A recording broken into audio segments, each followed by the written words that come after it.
नमस्कार दोस्तों। देश भर में शिव जी के 12 ज्योतिर्लिंग हैं। आज हम बात करेंगे 12 ज्योतिर्लिंगों में से तीसरे ज्योतिर्लिंग महाकालेश्वर की, जो कि मध्य प्रदेश के उज्जैन में स्थित है। इस मंदिर में महाकाल लोक बनने के बाद सावन में लाखों भक्त रोज दर्शन पूजन के लिए पहुंच रहे हैं।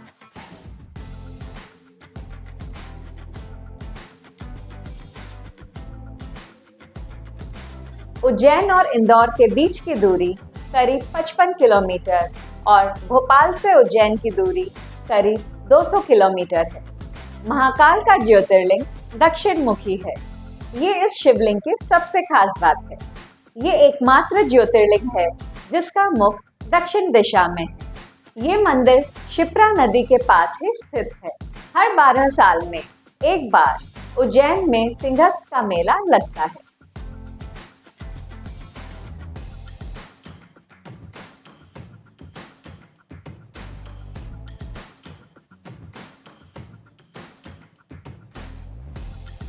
दूर दूर के महाराज के साधु संत आते हैं। उनके स्नान के बाद जो अमृत और ज्यादा बढ़ जाता है, उसमें उसका स्नान आज हमने करा है। यहाँ आने के बाद मुझे बहुत ही अद्भुत महसूस हो रहा है और मीन्स यहाँ पर आके सबको देख के कि कितना सब लोग धर्म के प्रति जागरूक है। यहाँ के सब लोग डुबकी लगा रहे हैं। बहुत अच्छा महसूस कर रहा हूँ और मैं पिछले 3 कुंभ से आ रहा हूँ और बहुत ही आनंदमय लगता है और ऐसा लगता है कि शायद महाकाल बाबा ने हमारे सारे दुखों को दूर कर दिया है। अगला सिंहस्थ 2028 में लगेगा। तो चलिए जानते हैं महाकालेश्वर मंदिर और उज्जैन से जुड़ी खास बातें।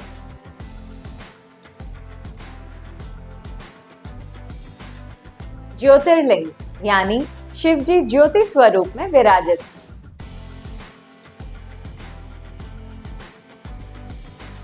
देश भर में 12 ज्योतिर्लिंग हैं। इन 12 जगहों पर शिव जी प्रकट हुए थे और अपने भक्तों की इच्छा पूरी करने के लिए वे इन जगहों पर ज्योति रूप में विराजमान हो गए। ज्योतिर्लिंगों में सोमनाथ, मल्लिकार्जुन के बाद तीसरे नंबर पर महाकालेश्वर मंदिर आता है। ये मंदिर क्षिप्रा नदी से कुछ ही दूरी पर स्थित है। माना जाता है कि पुराने समय में महाकाल मंदिर के क्षेत्र में वन था। इस वन को महाकाल वन कहा जाता था। स्कंद पुराण के अवंती खंड शिव महापुराण में भी इस महाकाल वन का जिक्र है। एक पौराणिक कथा के मुताबिक इस क्षेत्र में दूषण नाम का एक दैत्य शिव भक्तों और ऋषि मुनियों को प्रताड़ित कर रहा था। उस दैत्य को मारने के लिए शिव जी यहाँ प्रकट हुए थे। दैत्य का वध करने के बाद सभी भक्तों ने शिव जी की स्तुति की और उनसे प्रार्थना की कि अब वे यहीं पर वास करें। भक्तों की प्रार्थना सुनकर शिव जी यहाँ के शिवलिंग में ज्योति रूप में विराजित हो गए। शास्त्रों का एक मंत्र है, आकाशे तारके लिंगम, पाताले हाटकेश्वरम, मृत्यु लोके च महाकालम, त्रयलिंगम नमोस्तुते। इस मंत्र के मुताबिक सृष्टि में 3 लोक है, आकाश, पाताल और मृत्यु लोक। आकाश लोक के स्वामी है तारकलिंग, पाताल लोक के स्वामी है हाटकेश्वर और मृत्यु लोक के स्वामी है महाकाल। मृत्यु लोक यानी पूरे संसार के स्वामी महाकाल ही है। 12 ज्योतिर्लिंगों में सिर्फ महाकालेश्वर ज्योतिर्लिंग की भस्म आरती की जाती है। शिव पुराण के अनुसार कपिला गाय के गोबर से बने कंडे, शमी, पलाश, पीपल, बड़, अमलतास और बेर के पेड़ की लकड़ियों को जलाकर भस्म तैयार की जाती है। मंत्र जप करते हुए भस्म को शुद्ध किया जाता है। इसके बाद इस भस्म को कपड़े से छानते हैं और फिर इस भस्म से महाकाल की आरती की जाती है। महाकालेश्वर ज्योतिर्लिंग मंदिर की इमारत के ऊपरी तल पर मराठा कालीन नागचंद्रेश्वर भगवान की प्रतिमा स्थापित है।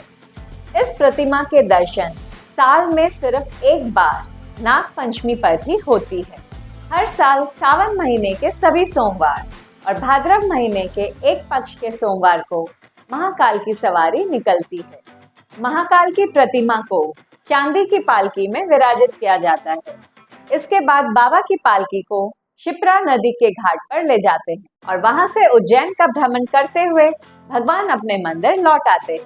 भाद्रव महीने की अंतिम सवारी को शाही सवारी कहा जाता है। महाकाल शब्द का एक अर्थ है महा प्लस काल, यानी समय के स्वामी। माना जाता है कि ज्योतिषीय कालगणना के लिए उज्जैन सर्वश्रेष्ठ स्थान है। इसी वजह से उज्जैन में बने पंचांगों का महत्व काफी है। महाकालेश्वर ज्योतिर्लिंग के पास ही 51 शक्ति पीठों में से एक हर सिद्धि शक्ति पीठ स्थापित है। शिव जी, देवी शक्ति और क्षिप्रा नदी के कारण ही इस ज्योतिर्लिंग का महत्व काफी अधिक बढ़ गया है। महाकालेश्वर ज्योतिर्लिंग मंदिर का इतिहास हजारों साल पुराना है। मंदिर की इमारत परमार कालीन मानी जाती है। उज्जैन में परमार राजाओं का राज 10वीं से 11वीं सदी के आसपास का माना जाता है। इस मंदिर का संबंध उज्जैन के राजा विक्रमादित्य से भी है। विक्रमादित्य के नाम से ही विक्रम संवत चल रहा है। उज्जैन में काल भैरव का एक प्राचीन मंदिर स्थापित है। काल भैरव को शहर का कोतवाल माना जाता है। काल भैरव को चांदी की प्लेट से शराब पिलाई जाती है। आज भी ये चमत्कार आसानी से मंदिर में देखा जा सकता है। इसके साथ ही उज्जैन का संबंध भगवान श्री कृष्ण से भी है। श्री कृष्ण ने यहाँ ऋषि सांदीपनि से शिक्षा ग्रहण की थी। यहीं श्री कृष्ण और सुदामा की मित्रता भी हुई। श्री कृष्ण की एक पटरानी मित्रवृंदा उज्जैन की राजकुमारी थी। तो ये थी तीसरे ज्योतिर्लिंग महाकालेश्वर और उज्जैन से जुड़ी खास जानकारी। उम्मीद है आप सभी को इंटरेस्टिंग लगी होगी। तो जल्द मिलते हैं अगले वीडियो में चौथे ज्योतिर्लिंग की खास जानकारी के साथ। धन्यवाद।